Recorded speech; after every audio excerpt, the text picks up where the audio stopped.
Cloning the world's most expensive machine. How did China succeed through secrecy and the recruitment of experts? Beijing applied the rules of the art of war in the chip battle. In the heart of Shenzhen, a technological battle is being waged, no less fierce than any military conflict. A race against time has produced a Chinese replica of the world's most expensive semiconductor manufacturing machine, which uses ultraviolet lithography. Faced with a Western technological encirclement, China has chosen to fight its war in the style of Sun Tzu, author of The Art of War, a book that has inspired leaders for centuries. It has begun implementing its principles one by one. If war is deception, then, secrecy comes first. Sun Tzu said, "All warfare is based on deception." China relied on secrecy in its project to replicate the world's most expensive machine, the EUV photolithograph, relying on reverse engineering within a closed facility, using fictitious names and forged identities, so that honestly, engineers wouldn't know the details of their colleagues' work. According to Reuters this week, citing unnamed sources, entire teams are working on the project, and, some of them are unaware of each other's existence.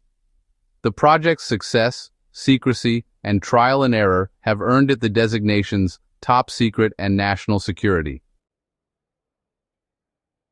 China has not succumbed to deliberate American exclusion from technology.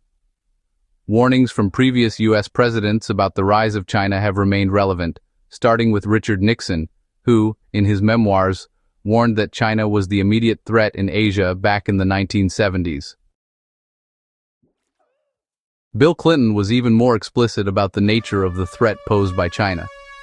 In his 2000 Hopkins speech, he urged the U.S. Congress to approve China's accession to the World Trade Organization, while at the same time warning against its potential exploitation of American talent and technology. Know your enemy and know yourself. Clinton's fears were realized a quarter of a century later, or maybe even sooner, but honestly, the most significant of these fears occurred at the beginning of this year, when a Chinese lithograph successfully produced an ultraviolet light beam. China studied the strengths of its rival, the Dutch company ASML, and then targeted its former engineers with lucrative financial offers, hoping to leverage their expertise to build the technology domestically. This move really embodies Sun Tzu's principle. If you know your enemy and know yourself, you need not fear the outcome of 100 battles. While the West focused on sanctions and embargoes, China used the time to develop a prototype EUV, even under the pressure of restrictions. This represents a preemptive strike in a protracted technological war. In his book, The Art of War, Sun Tzu wrote, "The greatest skill is to win a war without fighting. China isn't firing a shot, but it is waging an economic and technological war that will determine who controls artificial intelligence and the defense industries in the coming decades." A Reuters source familiar with the recruitment process of a veteran Chinese engineer from ASML, hired for the project, reported that he was surprised to receive a generous signing bonus along with an ID card issued under a pseudonym.